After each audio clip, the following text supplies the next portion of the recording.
I'm Jeff Anderson. I'm here with my colleague, Greg Gianforcaro, and we are also here with a really brave survivor, Kevin Kiernan, and he'll come to the microphone in a moment. And he's here because he's now 55 years old. And as a teenager, at St. Joseph's Regional, and as a young student athlete, he was violated by two powerful religious figures. And you'll hear more about that. And he did have enough to be able to say something about it. But those in charge and at that school chose to discount and dismiss him and what he had told them. As a result, for over 40 years, he suffered in anger, silence, confusion, and unable to do anything with this horror that he had endured, until New Jersey passed a law, the Crime Victims Bill, that allows childhood survivors of sexual abuse and adults exploited by authority figures to bring a legal action, to have a voice, to be believed, and to do something to prevent it from happening to others, and hold those that commit these crimes against children and those that allow the crimes to be committed to be held accountable for the first time in New Jersey. And that law permitted Kevin Kiernan to bring suit. And he did, against the religious order that these men were a part of, called the Xaverian Brothers, the Archdiocese of Newark, and he named the offenders in that suit. And in that lawsuit, even though he had the choice and chance to be a John Doe and preserve his privacy, Kevin Kiernan said no. He said, I want my name out there, and I want the truth told. And so we're here today with him to give him a chance to have that truth told, have that truth recorded, and have people in the community across the state know that they can do something and that he's chosen to. Kevin Kiernan, please step forward. Okay, thank you. My name is Kevin Kiernan. I'm 55 years old. And actually, thank you, Jeff and Greg. Two of the most important people in my life today, actually. Why am I here today? Because it's very important for you guys to understand something, that when you're a 14, 15, and 16-year-old kid, you really don't have much opportunity for help. All right? I asked for help. Diligently, I asked for help, especially after the situation came to light. When you say the situation, what situation are you talking about? My situation started as an athlete. I wasn't even in the school yet. I haven't even been into a classroom at that point. And my abuse started in the locker rooms at football practice before the school year started. And that individual was Brother John Dagwell, who... It's this guy right here, Brother John Dagwell. So at that point, I didn't even know that. At that point, I met him, and the things that he did to me were just horrendous, okay? Only to find out that he was going to be my math teacher for the coming up year, which was appalling. This is real, it happens, and the only thing I could say is that when your child acts differently according to what your normal everyday life is, you start asking some questions, because that's what I started to do. So when Brother John Dagwell abused me, I talked to my parents first. And my mom wanted to wait for me to talk to the principal with my dad. And I didn't. I went to school the next day, and then I talked to Brother Peter Russel. And Brother Peter Russel was the principal of my school at the time. Now, I had not met Brother Peter Russel other than for visits to my parochial grammar school that he came to entice us to come to St. Joe's, which was an immediate calling on my part. Brother Peter Russel became enraged when I told him what had happened with Brother John Dagwell. Enraged. slammed the desk, told me to sit here and wait, and then he made me go across the hallway and talk to another man. His name is Mr. Jeff Rao. Is this the guy right here? That's Mr. Rao. So when I told Mr. Rao what was going on, so you should know Mr. Rao at our school was known as the Dean of Discipline. He instituted all the punishment and everything that should be given out to kids for whatever the faults they did at the school. So I told Mr. Rao what exactly I told Brother Peter, and it was at that point that Mr. Rao took offense to that and physically beat the crap out of me with textbooks, with his hands, in his office, in the middle of the afternoon. He then suspended me for 5 days upon the completion of our meeting. At that point, I was asked to leave the school. My brother came and picked me up, and I was suspended for 5 days. I didn't talk to Brother Peter or Brother John or anybody else after that. No other communication with the school, the nurse, anybody. No one checked, no one called. I was sent home because I was abused, and they didn't want to hear it. And that's basically what it comes down to.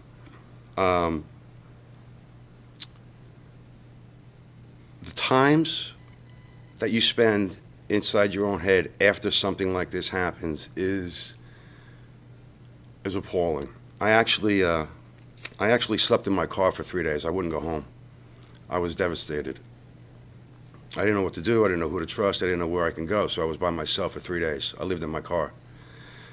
I was 14, and you can't act like this when you're trying to deal with some of the pains that a child has no idea. I had no idea what was going on. The next day after I got home and got suspended, Brother Peter called and made a request to my parents to come to my house for a dinner. It was myself, it was Brother Peter, my mom, and my dad. And Brother Peter apologized. He apologized for Mr. Rao beating me up. He said those words, but what he didn't do was apologize for what Brother John Dagwell did,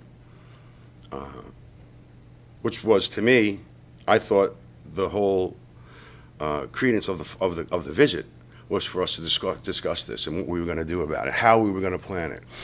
Because I now know that he's my math teacher going into my freshman year of high school, which was changed immediately. It was at this dinner that that Brother Peter asked my dad to become the president of the Green Knights Club, raise money for the school. So here's the transition. I get abused. He comes to my house, discusses the minor situation that happened, then asks my dad to raise money for the school so that they can get more kids in, which my dad did, unfortunately. A series of communion breakfasts, and St. Joe's was off and running. It was then at that meeting that Brother Peter asked my parents if it was all right if he had a conversation with me in private. And my parents agreed.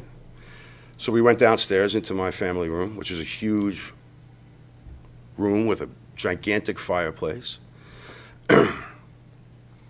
Famous people have sat there, important people, senators, congressmen, mayors of towns. And here he is with me on the couch.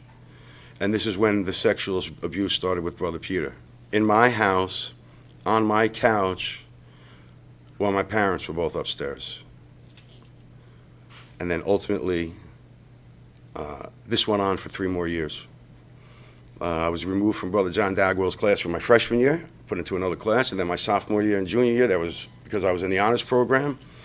I then had to be part of Brother John Dagwell's class, which meant more terror, more harassing, more touching, more grabbing, everything that goes along with a predator wanting to get his prey. So, Kevin, the first guy that got you was Brother John Dagwell. You told us about that, how young you were and vulnerable you were. You brought it to the attention of those in charge of the school, and then it was Brother Peter Russel that repeated the same kind of criminal sexual conduct against you as a child. Brother Peter was worse. Brother Peter. Well, Brother Peter was worse. The situation with Brother Peter lasted for a very long time. And even though you were able to report it as a young person after Brother Peter Russel abused and violated you repeatedly for years, were you able to tell again? Never. No. And when in time then, you're now 55, were you able to share this stuff, this secret, this horror that you had experienced by these two brothers and this principal? Yeah, so I actually got an anonymous email from, I would assume it was one of my classmates, who told me about the law changing in New Jersey. I had not known about it at that point. And, just give me my water. Yeah, sure. And I had not learned that at that point. I took it upon myself to get in touch with a law firm down in New Jersey, and subsequently that law firm led me to this man, Gregory Gianforcaro from New Jersey. Yeah, Greg is by far the most decent man you'll ever meet. I'll get into that a little bit later. I don't want to get emotional, but there were very few people that's not in his family. We don't talk about it.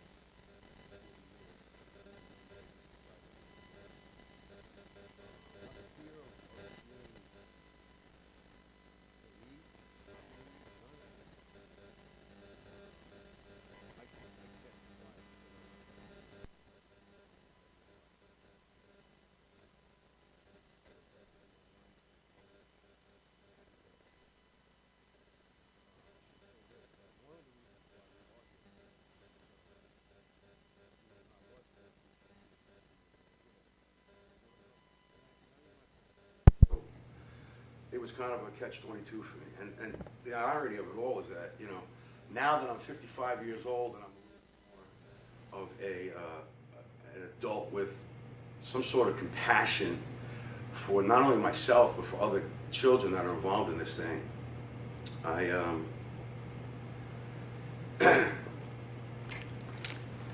think it's important for you to understand that we have two of the greatest guys here that are going to do something for you. Pushing me to get to this lawsuit was Greg. In fact, when I talked to Greg, we talked and then we didn't fulfill anything for a couple months later. It just wasn't ready yet. I'm going to tell you that that was one of the toughest decisions in my life. I have 3 children. 2 of them are adults, and I couldn't talk to them. I couldn't. It wasn't there. I certainly wasn't going to talk to any of my friends. They all went to the high school with me. So I was in a catch-22. You don't ask for help unless you're pretty sure you're going to get it. And the reason why we're here today is because just a couple of weeks ago, I asked for help from the Xaverian Brothers. We actually reached out to them for help for me. Because you need therapy, man. You need to understand what's going on with yourself. Even though you think you got it combated and you're strong. I'm 6'3", I'm 230 pounds, but it doesn't mean anything. It could take you down in a second. And what I'm here to tell you is that I can't facilitate what I wanted to do by staying behind a wall or a closet. And it was Greg that basically led me down the road, the path to becoming where I am today. But when you said you asked for help from the Xaverian Brothers, which both of these brothers were members of that religious order, and you actually reached out to the Archdiocese of Newark as well. What was the answer that this religious order gave you and the Archdiocese of Newark when you actually asked for help to get some counseling, some therapy, and some support in your struggle? First of all, that was a big risk on my part. Because I was giving them, the Xaverian Brothers and the Archdiocese, an opportunity to do good, an opportunity to make something a little bit better, maybe a little bit more right, you know. And at the end of the day, they chose not to do it. They informed my attorney Greg that it would be against the lawyers and everyone else involved. It would raise their insurance rates. They wouldn't be getting covered they would stop getting coverage if they did something along these lines. So just so you know what happened, so the Xaverian Brothers put on their website, "We will help the survivors." It was there, big black. Anything that we can do to help the survivors of the abuse. Okay, I went on the website just to see just to keep up and see what was going on, and there it stayed. It's right there in front of me. It said, "We're here to help you." Greg put together a beautiful email or a beautiful letter, and he sent it off to them and their lawyers, and both institutions denied it. They denied help again. So what do you do? What do you do? You know? Second time, they're 0 for 2 with me, and I had just had enough. And that's the reason why I'm here today. I don't have to do this today. I don't have to be here. You don't have to know my name, but I'm here to tell you, because if you ever want to know what life is really like for someone after this, I'm here. I'm present. But the one thing for me is that I'm still alive. A lot of these people, a lot of these men and women that are in my situation don't make it to 55 years old. It's just a fact. Some of the people in my life today will actually be watching this, and they're going to see and realize, oh my God, it's starting to make sense now. Because what happens in the past, certain behavior patterns that a child has, and then all of a sudden to change that, it's dramatic for me. All-star athlete. I was a All-American in football going into St. Joe's as a freshman. And then everything fell apart. I ended up leaving the school in my third year, my junior year, because I lied. I had to get out of there. My parents wouldn't let me leave. And I had to create a situation for me to get out of that situation, basically. And I did. And I took my fourth year at a local public school. And then I went on to Villanova University for 4 years, where I played football. So although I would have loved to have been a better student, I would have loved to have been a better athlete, even a better person, these are the things that change the course of your life indefinitely and unequivocally, because that's something that's so simple as asking for help as a 14-year-old and not getting it. Had I had a semblance of something where someone said it was okay, and someone said it's not your fault, and someone said to me, we're going to get through this, I'd be a better person. I know it. And the fact that I'm here and I'm having to tell you this because no one did do it it's really shocking. It's appalling to me. And I'm here to help you. Parents, if you see behavioral patterns in your children, different, anger, isolation, question it, figure out what's going on, talk to the counselors at school, because I got news for you. This is still going on. It's rampant everywhere. And it doesn't only happen in parochial schools. It happens everywhere. You need to really keep in and hone in on what your children are doing today. And one of those things is not only obviously video games and everything else, but what is really going on at school, what is happening, and what are these teachers really doing? And that's what it comes down to for me. Kevin, Kiernan, thank you for the courage and the voice that you gave to your truth, and standing here with us today. It's a privilege and it's an honor, and you're doing something to protect others and hopefully reach other survivors that are suffering in silence the way you did for decades, and they can now know that there is a time limit, and there is an opportunity for them to take action the way you have using your name. Great, Gianforcaro, tell folks about this and what they need to know in the state of New Jersey. Well, there is a window. I helped write the law. I worked with Senator Joe Vitale and other legislators and a fellow survivor, Mark Crawford, and we got the law passed. And when the governor signed the bill back in May of 2019, but time is running out. November 30th is the window, is the close of the window.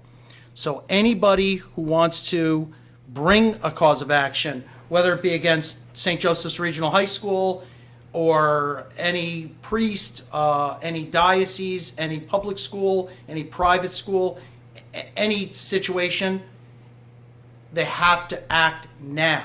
The time is now, because that window is slowly closing. One other issue that I do think is important is the fact that Kevin chose, as Jeff had indicated, to make his claim public. But we also filed another claim against St. Joseph's Regional High School today. That survivor has chosen, which is his right, to remain anonymous. And that's one of the great things about this law, that you can remain anonymous. You can come out with total anonymity. So we certainly applaud Kevin and his courage, and Jeff.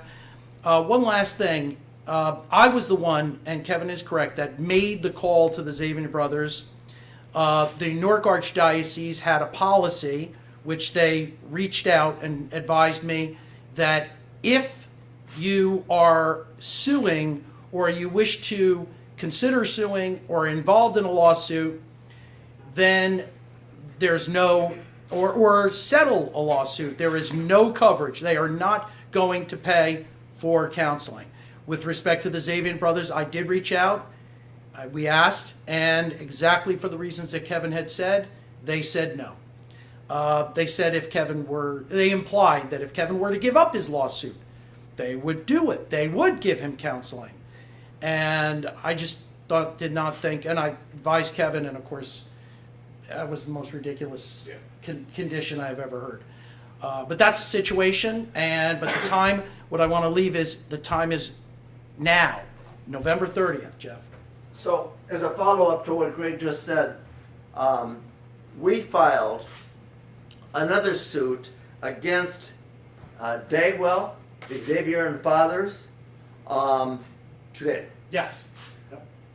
We also filed on behalf of 10 other courageous Jane Does and John Does, 10 other cases against the Archdiocese of Newark under the Child or Crime Victims Bill in New Jersey. Oh, yeah. And more to come because there's more time, but the time is short and the deadline is running. I'm holding this picture. Kevin, come on back in here. This is a picture of Dagwell. He was a known serial offender. He was convicted ultimately and sent to prison for serial abuse of children. But, you know, this is taken from your then yearbook. And tell us what this is all about here. Yeah. This is about an angry young man, basically. This is about an angry young man. I crossed it out. And you can't, there's words over here that you can't see, but it's really incredible when you read what was in the yearbook for this guy. It's right there for everybody to see, right, in front of everybody. And I was a victim of it, and I had no idea. It reads, almost every day after school, Brother John can be found in the locker room. Isn't that a twist? So this clown is out there doing what he's doing, and they give him free rein, where boys change their clothes, take showers. He's got an office with a window the size of a wall that he can see everything that goes on in there. I would have wished I knew that beforehand. I never would have gone in, but I didn't. All right, and I'm going to just say a couple of things to piggyback off of what Greg said. You know, you guys, men and women out there right now, just look at me and listen to what I'm telling you. This is not easy. If you are a victim, you don't want anybody to know. But I'm going to tell you this. You have to find it in yourself to do this because it's the right thing, and you're going to regret it later on in life if you don't. Telling people what happened to you because of this isn't make you a worse person or an evil person, okay? Society's not comfortable with dealing with people like us. We're considered outcasts because we have a horrible story. But I'm here to tell you that these two guys, these fine men that devoted their lives to taking victims by the hand and leading them down the road, making it comfortable for them to do what they need to do in order to make this process, or the legal process. My case is this big. My docket is this big. That's paper, okay? I'm imploring you, look at my eyes when I tell you this. It's very important for you to understand. Come forward. Tell your story or don't tell your story. You have the choice, but come forward. It's called accountability, all right? And that's why I'm here today, accountability. The Xaverians don't want to have accountability for me. My mother, my father, the principal, nobody at the school wanted accountability for me. Nobody. And that's why I'm here today.